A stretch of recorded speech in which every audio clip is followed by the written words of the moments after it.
I'm not gonna lie, this video has not been easy to get a handle on. This is not one of my nerdy constitutional videos. This is a video about the American economy.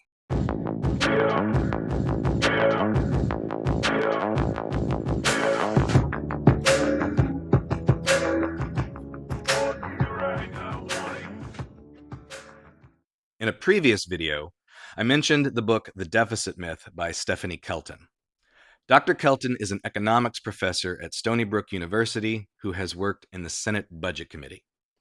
She introduced me to an economic concept called monetary sovereignty. Monetary sovereignty means that a country is completely in charge of creating, distributing, and regulating its currency. The United States has monetary sovereignty over the US dollar, and the US dollar is backed by the full faith and credit clause of the Constitution. Think of it like this.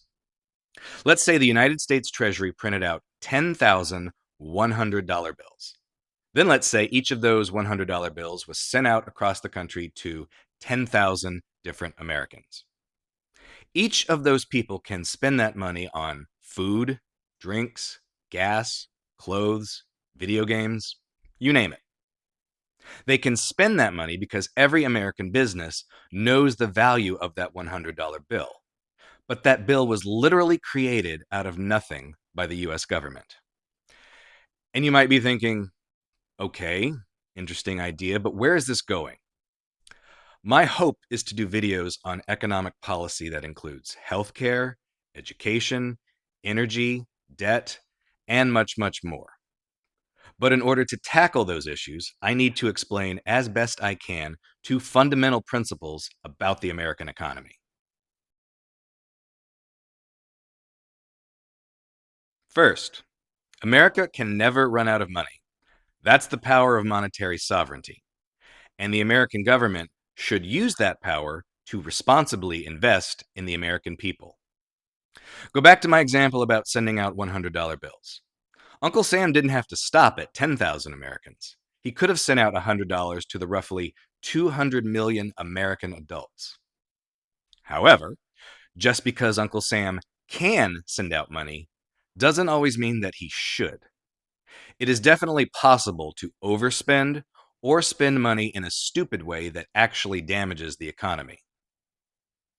If too much money flows into the private sector, this can have a negative effect on the economy, such as inflation. Inflation was a major concern when President Biden signed the American Rescue Plan Act in 2021. By putting $400 billion into the private sector, the bill boosted spending and prevented a double-dip recession. However, there were some inflationary problems as a result of the bill that were still present by the 2024 elections. Inflation could have been brought down with the right taxes, which brings me to the second principle. Taxes are important for stabilizing the American economy and influencing behavior. Taxes create the value and the demand of the dollar. As long as Americans know that the money they earn will be taxed, then they are properly incentivized to keep working, which keeps the economy productive. Tax deductions and credits can lead to investing in innovation and new businesses, which can lead to job creation, which grows the economy. This concept of tax credits incentivizing investment is exactly why trickle-down economics does not work. The premise that billionaires and corporate CEOs are all benevolent has proven to be false. The ultra-rich would rather hoard their wealth than spend it to help other people. They have to be given a tangible financial benefit to reinvest in their companies, their employees, or even in their communities. And lately, when they do decide to spend their money, it hasn't been for a good reason.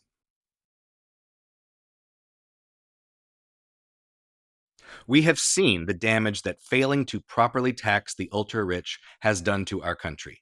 It has increased the wealth inequality gap, and it is now a clear and present danger to our democracy. The richest man in the world spent more than $200 million to get Donald Trump reelected. That is 0.025 of his overall wealth. Working class Americans in this country are working multiple jobs and still can't afford food, healthcare, and housing. And yet, this asshole is so rich that he would rather spend his money on getting a pedophile protecting, convicted felon elected president than pay taxes or help others. I know it seems cliche for any Democratic candidate to come out and scream, tax the rich.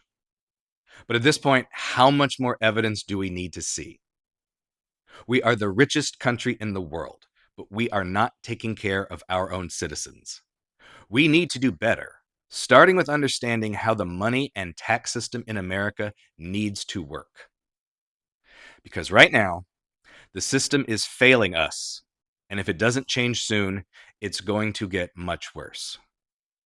Keep your eyes open.